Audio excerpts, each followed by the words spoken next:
Well, in this episode, we get into a massive acquisition by Microsoft, who purchases Activision and Blizzard for a record-setting almost $69 billion. Plus, a crypto altcoin called Suku, who promises to make the global supply chain more transparent. And not to mention what happens when Apple buys Nintendo. Stay tuned. Awesome. Let's do it.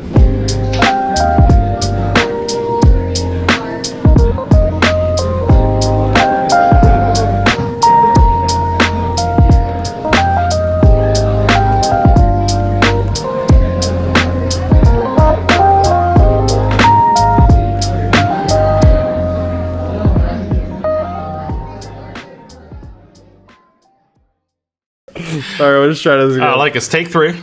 Take three. Welcome to the Random Combos Over Coffee podcast. I'm Shaun Burkowski. And I'm Philip McCullough. Welcome. Welcome. And today we're going to get into some random conversations of your daily news.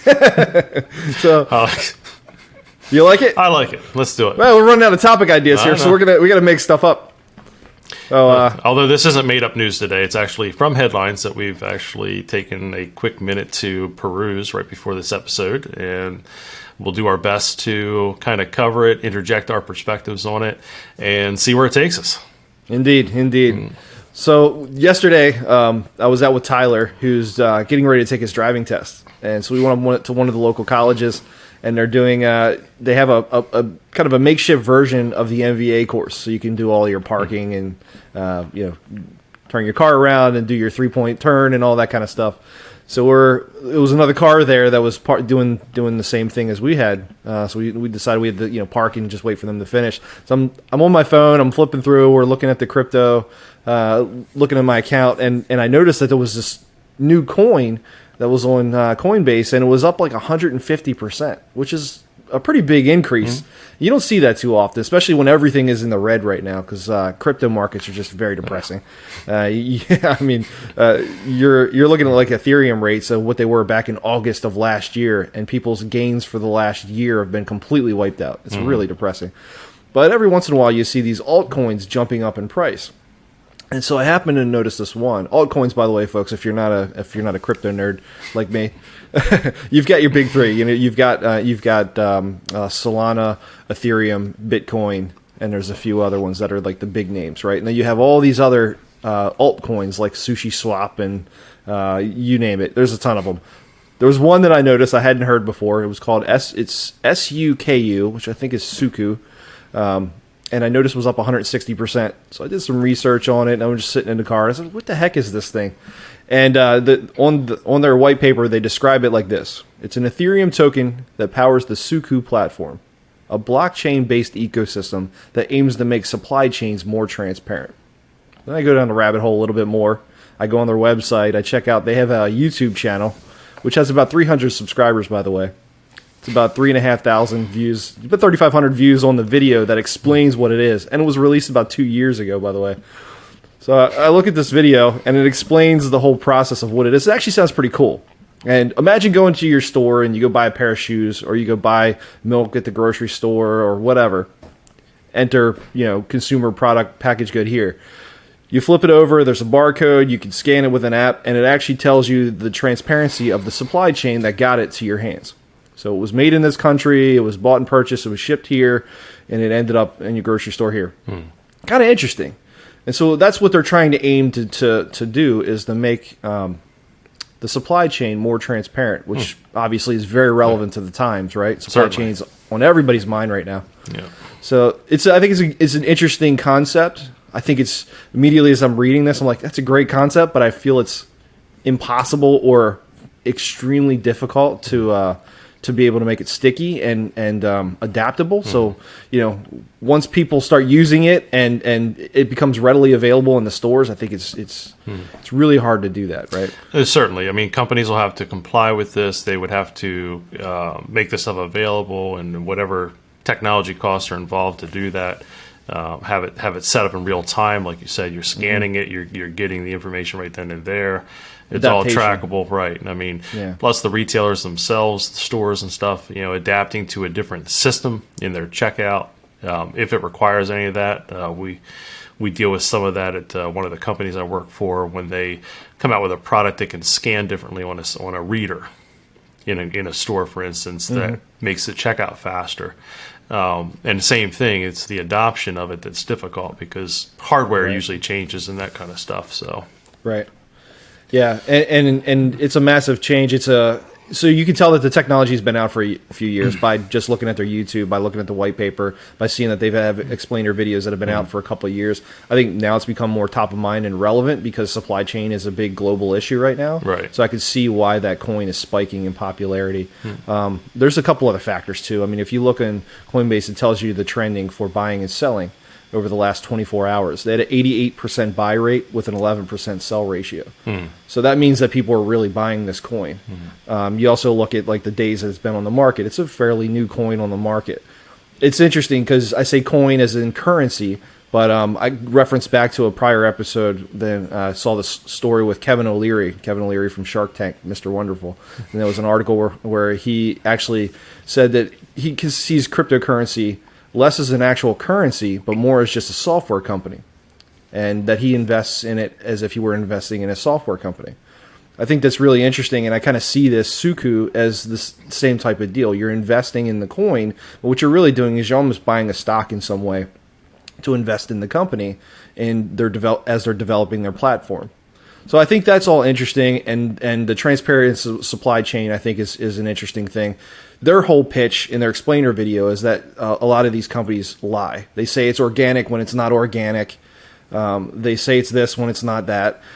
They're trying to basically say we're going to provide you with truth, and so that way there's a verified truth that what you get is what you say it's a sweatshop free. Well, can you verify that this article of clothing that you purchased was made ethically and was sweatshop free? Well, their whole mindset of their coin is that they can provide you with verification and truth by transparency in the supply chain. Good concept. I don't know how it's going to be adapted or if that can even get off the ground and from a launch. But I thought it was interesting, and as I went down the rabbit hole and I'm looking at this altcoin jump, I checked this morning, it went up to like 250%. So it was crazy, astronomical jump, which is not likely. And if you look at it, there's only, I think, 107 million coins or something along. Don't take this as gospel. You have to do your own research. But it was a little over 100 million units on the marketplace, which means that a small coin like that can jump up in price and down in price depending on one billionaire deciding to buy $1 million worth of coins, right? Right. That can completely fluctuate the market. Right. Or 1 million users who hear about it and say, hey, this might be the next thing, and I'm willing to risk a small amount of money on it, which is going to make it jump up fast. Right, and we're talking about a coin that started at 20 cents, and at the high, it was like under $2. Right. So it's not an expensive coin. By the way, I'm looking at you, Reddit users, Wall Street Journal bets or whatever, the market share changing and the fluctuating. It is though, like you said, small changes in the market share by flooding the market can change it. And those who kind of jumped in late are left going, oh no, what did I do? So. And that's all comes out of the pump and dump, right? That's kind of something that's unfortunately very present in altcoins and cryptocurrency in general is pump and dump. And what does that mean exactly? That means that somebody's artificially inflating the price of an asset. So like an altcoin, they're buying a lot of it to make it seem sexy to people who are looking to invest, and they see this growth rate trajectory and they say, that's fantastic, I'm going to go buy that. It looks like it's the next best thing. And then once it reaches a peak, people get their money, they pull it out and they put it into something else, and they profit from that, and then it just tanks the market, and the people that bought in late, the price is lower than what they bought it for, and now they're in the red. And that happens a lot in cryptocurrency, unfortunately. But the reason I'm bringing it up is I thought it was interesting with the whole global supply chain and this being an altcoin. And I wanted to kind of just mention to people that there are a lot of altcoins out there that are based on technologies that are interesting. Like there's an internet computer one that has the promise that if you're doing heavy computations and your computer has so much processing power. Imagine if you could share that processing power with computers across the globe using the supply chain, using the blockchain technology to utilize that processing power amongst many different computers at one time to solve that problem, to solve that algorithm, to solve that computation. That's pretty amazing. There's another one that's based on cybersecurity. There's a token that promises to help use the blockchain for cybersecurity. There's another one that actually will allow you to purchase a domain name that you can own it by owning the token. There's a lot of these technology companies, as Kevin O'Leary says, these altcoins that are basically like buying into the stock or buying into the company by buying their tokens or their coins. And it's interesting. It's something I'm keeping an eye on. We don't need to get too far into it. This is not a crypto podcast, but it's something that interests me, so I figured I would share it with you folks. The Suku thing is pretty interesting. I'm not telling you to buy. I'm not telling you not to buy. I'm just telling you that it was interesting. It's something that happened in the last 24 hours, and I'm interested in looking at these things. You go down the rabbit hole, you start researching the company, just to see what they offer, and just it's entertainment. If not investing, it's entertainment at the very least. Yeah, I mean, these are certainly things we talk about transparency in the industries, and that is definitely a hot topic. People want to know more about the companies they're buying from. You've touched on it before, even with your clothing company. Hey, are these companies making these shirts? Right. Are they sweatshops? Are they child labor? Are they ethically producing these shirts that I'm going to buy to put my graphics on to sell out to the market? I want these to be ethically produced streetwear for your customers, and these were things that were important to you. Well, they're important to a lot of consumers too, right. And so you get a lot of these. I mean, another topic you touched on that's getting pretty hot in the industry again is essentially an online virtual computer. You log into your browser and you spin up hardware that's in the cloud that allows you to run your operating system, has all your software loaded on there. You spin it up and you either pay for the time you use and the resource you use, or you pay a monthly subscription fee, and you're no longer upgrading that laptop. You're no longer worrying about when the hardware is out of date, or maybe today you're editing something that requires more processing power, or you're running a data analysis that requires a lot of processing power, but tomorrow you're just running Office and you only need a little bit. These are certainly some technologies you're seeing on the rise. You're seeing it from a company called Microsoft as well, and they've hit the news recently with this big acquisition. So why don't you tell us about that? Yeah, so Microsoft acquired Activision and Blizzard, and for those who don't know, they purchased it for about $68.7 billion, almost $69 billion. That is a massive number. Yes. One of their largest acquisitions to date. One of the prior ones they had was LinkedIn, which I believe was about $26 billion. So considerably less. Yes. Activision Blizzard, they're probably best known in the gaming industry for titles like Call of Duty, World of Warcraft, Candy Crush, Tony Hawk's Pro Skater, and Overwatch, et cetera, and the list goes on. They're just a massive gaming studio. I feel that this is a bit of a push for Microsoft to get into the metaverse, as much as it is a play for the gaming, because as the metaverse has become a buzzword, and it's a topic that we're all kind of checking into. For those who don't know, metaverse, if you've ever seen the movie Ready Player One, it's often referenced as when folks put on the virtual headset and they interact with other people in this virtual world. This is kind of like the world we live in that movie. Is essentially what we're trying to get to with companies like Facebook changing their name to Meta and introducing this terminology of the metaverse. I think Microsoft is trying to make a play for that with the gaming community, because imagine putting on your VR headset and running around and in the World War II or the World of Warcraft, or skating a half pipe with Tony Hawk. I mean, imagine being able to do these things in a virtual world.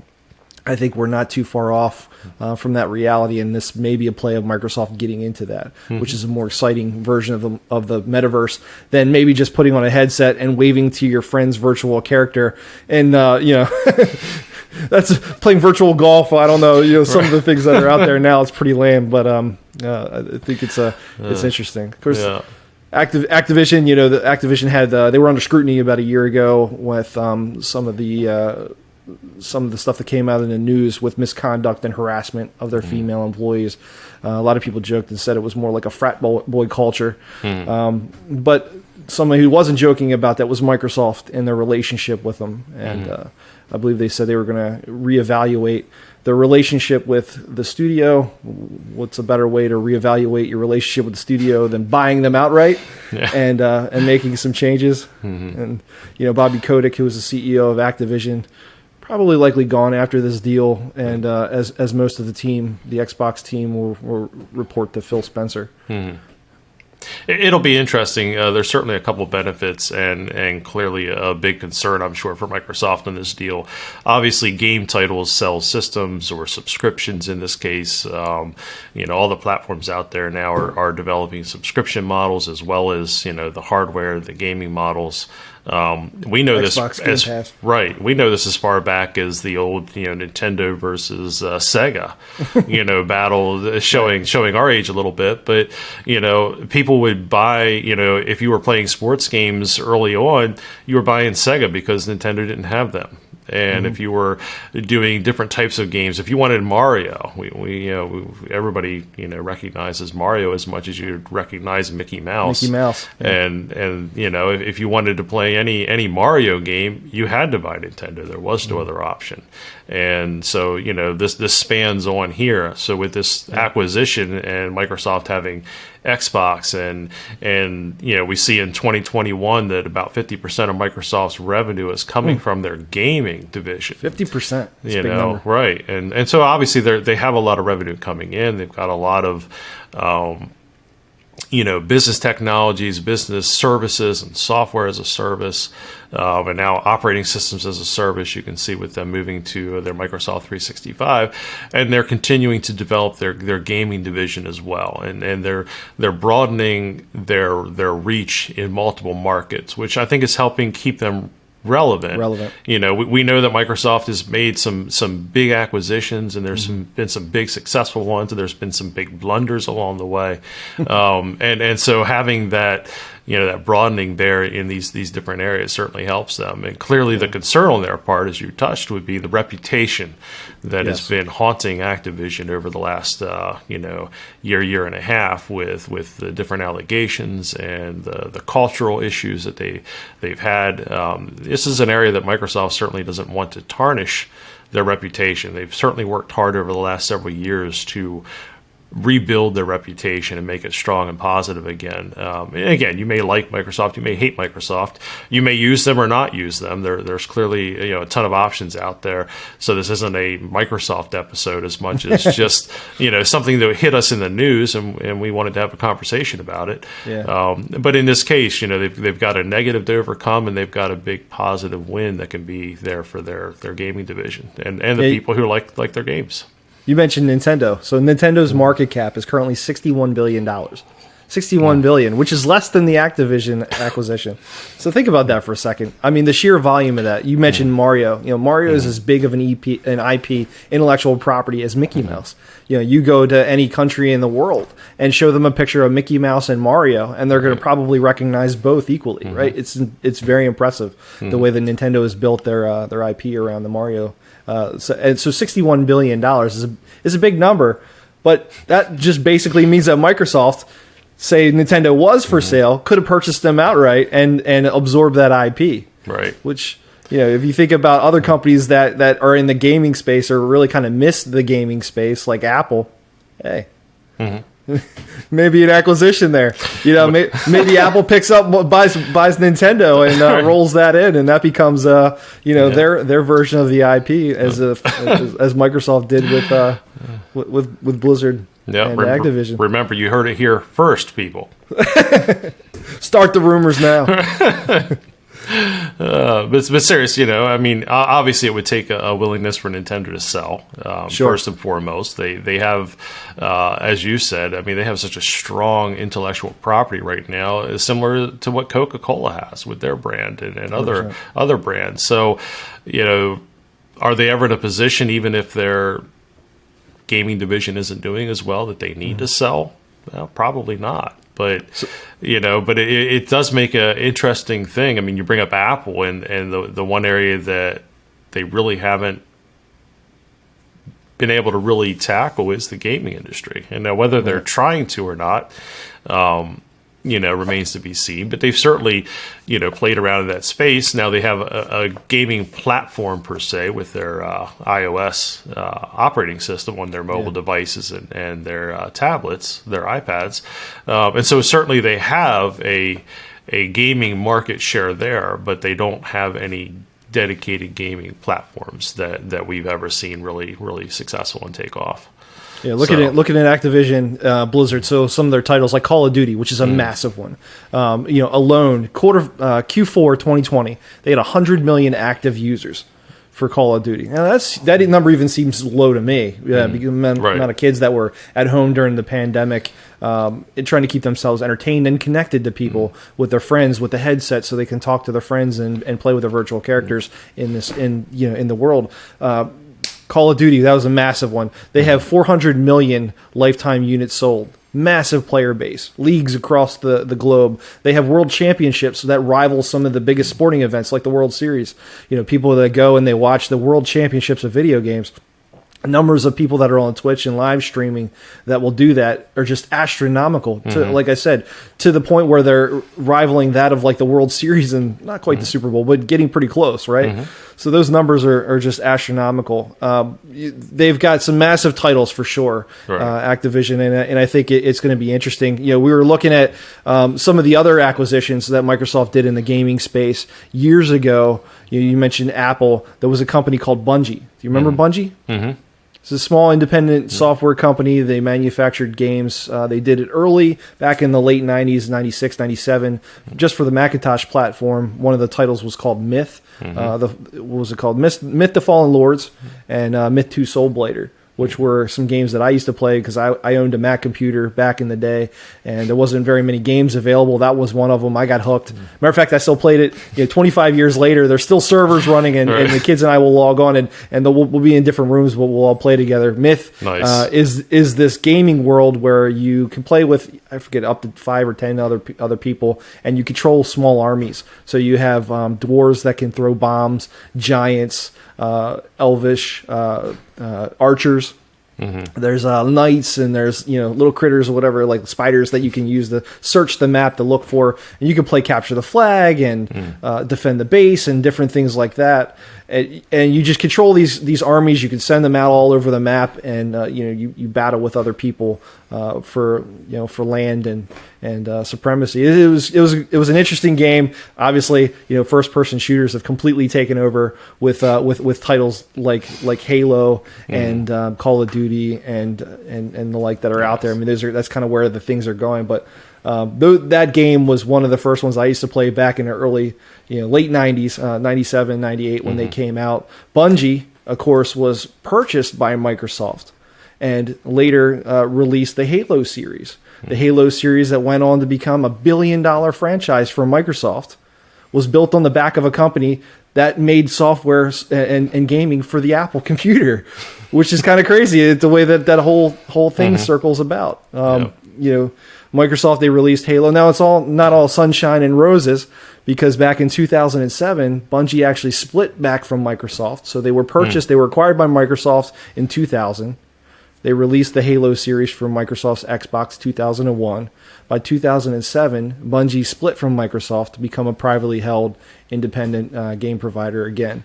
And so again, it's not all sunshine and roses as far as Microsoft's acquisitions go, but they did end up, creating that franchise for Microsoft, and then Bungie ended up creating their own, which was Destiny, which is a competitor platform for Halo and Call of Duty. So, and it's still, Microsoft still benefited greatly from the deal, and we certainly don't know what the exit numbers were either. So. It's enough time passed that they might have actually been able to, again, get another deal on the way out that still allowed them to get what they need. I'm sure it was all profit on Microsoft's side, and clearly with Destiny and the success they're seeing there, I'm sure that Bungie is also probably happy for the separation they did as well, moving forward. And again, it usually comes down to, what's the ultimate outcome and goal, right? And so. So, yeah. successes and failures, and, Right. and you know, so this is a success for Microsoft, as a lot of people see with the Activision Blizzard acquisition, because it's an opportunity for them to replenish the the reputation of the company by taking it over, and then also having a massive access to these titles that they can add to their catalog. So it's a pretty good deal for them. No, very much, very much. I mean, titles sell, systems they sell, platforms 100%. they, and the wars aren't as clearly divided as they used to be. I mean, as we mentioned, Nintendo and Sega. I mean, you picked a platform based on the games you played, or you bought both. And not everybody could afford to buy multiple platforms, back in the day. Whereas now, a lot of these have become more open. Some subscription models that allow you to play it on any system that you own. Titles being released for multiple systems more and more, and allowing people to pick their favorite for specific things, and still be able to play some of the other games that they enjoy without the exclusivity as much as we've seen certainly in the past. So it's very interesting with the extra titles that Microsoft can add. I wonder how many will add to Game Pass and some of those things to continue to make their subscription model better. And how they handle it going forward. And do they rebirth some of the older titles that Blizzard, had created? Do they do any reboots and things like that going forward? So it's certainly interesting to see where this is going to take us. Yeah, so getting back to that's a great point, Phil. Getting back to the gaming, and exclusivity. I mean, Microsoft, they purchased Minecraft, and it's available everywhere. You can play it on a browser. You can play it in your Macintosh. You can play it on your PC. You can play it on your consoles, your PlayStation. You can play it on your Xbox. I mean, you really have it's everywhere, and so it's not an exclusive title. But then there are titles like Halo, which if you want to play Halo, you got to go play on a Microsoft Xbox. So it'll be interesting to see what they do. I mean, do they keep some of the big titles like Call of Duty, which is so massive and cross-platform, as something where you can play it on any type of console? But then they have some of the other titles like Overwatch, which maybe they make that an exclusive, which kind of helps pull that some of that user base over to their hardware, because they got to capitalize on that money that they spent, and they need to sell some units so that they can make that back. It'll be interesting to see what they end up doing there for sure. Yeah, I mean, in these big deals, you never know how they're going to play out, but clearly there's assets there that they've seen that were important to them. Obviously, if they're spending this kind of money, they're planning on a profitable return from that, without a doubt, and they have some sort of plan in place to do that for sure. So and go ahead.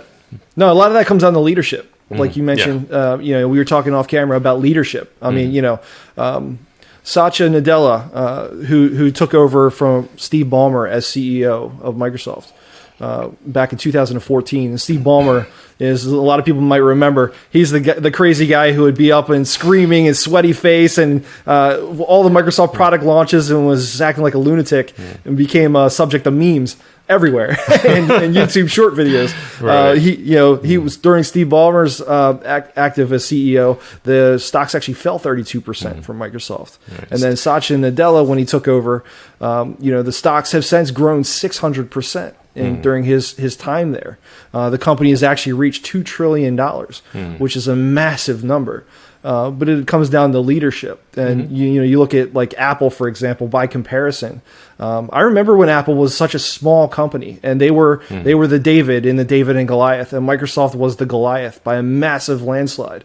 And Microsoft was this little company that just wouldn't die, with a bunch of diehard people. And that's what I associated myself with. And to this day, I'm an Apple diehard. I remember the commercials. It was, "Hi, I'm a PC," and "Hi, I'm a Mac." And it was this rivalry about how the PC was the stuffy, nerd with the glasses that only did spreadsheets and wasn't cool. And then the Apple was the cool guy in the commercials that everybody wanted to be like. That was that rivalry, because of that David and Goliath story that I really associated with. But now Apple today, they were the first public company to reach $1 trillion. Now they're in the $2 trillion club. I mean, they're right there in same footing with Microsoft today. Which is just, again, it comes down to leadership. Tim Cook has done a great job with Apple, making them profitable, as Nadella has been with Microsoft, turning them around and some of the hardware platforms that were out there. You mentioned something about the phones. Yes, yeah, actually, and getting back to Nadella, one of the things that he did to really open this platform up is he opened up Microsoft. Instead of it being an exclusive club, he started opening up the apps to different platforms, and it was no longer locked in. Mobile apps became more and more available, and you didn't have to switch your device. You didn't have to switch from Mac to PC or something else, and it really did help make the company not just more relevant, but more relevant to more people. And it also became more friendly to more people. Instead of being this big closed giant, they really just started to open up. And you're seeing their video game market follow that as well. You're seeing a lot of openness. You saw, the acquisition you said about Minecraft, and not only did that boost their gaming side of things. Look at how relevant Minecraft still is today, for how old it is, and even when they're doing their releases. My daughter and I watched the last Cliffs and Caves update releases and participated in that event, and just seeing what they're doing. But they also have the education side, Minecraft Education Edition, and how that helps their ongoing market as they're trying to compete with Google for use of their platform in schools, with both the Surface, which will tie back into the phones that you said. They're lightweight Surface devices that are designed to be easy to use in schools with their education platform, similar to what Google's doing with the Chromebooks.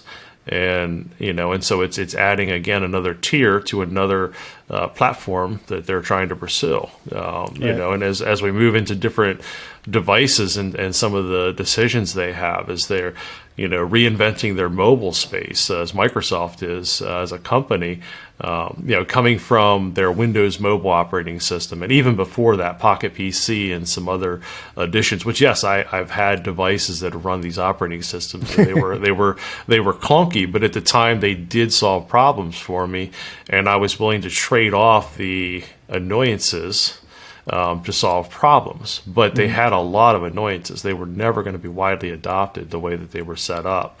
Because of the closed. Right. Well, that, and they just weren't user friendly. They weren't easy to use. So, going back to Apple briefly. Microsoft products not being easy to use? Sure. Right. Going back to Apple, for instance, though, and the introduction of the iPhone and your finger being the stylus, while there is still, to me, a use for a stylus, it shouldn't be your only use, and that was where Microsoft had difficulty. But they've missed so many boats, and they really had a lot of ground to make up. Microsoft missed the boat on social media, coming up with a great platform, so they decided to buy one. They didn't want to. They missed out on the iPhone when the iPhone was produced and released in the operating system with apps, and Microsoft scoffed at it and said, that's never going to last. And they missed the boat, and so they couldn't afford to miss the boat with gaming. And I think it was a smart play for them to get in with with the Xbox. And you mentioned 50%. That is a massive number. Yeah. And I think one of the things we're seeing is just a totally different openness with Microsoft. Their new phones are running Android operating system, and stuff like that. It's opened a platform that said, hey, okay, we didn't make the best mobile phone operating system, so let's use one that people like. You're seeing a company that's utilizing a different model, and I think that ties in with the same with the games, where I just don't see them making.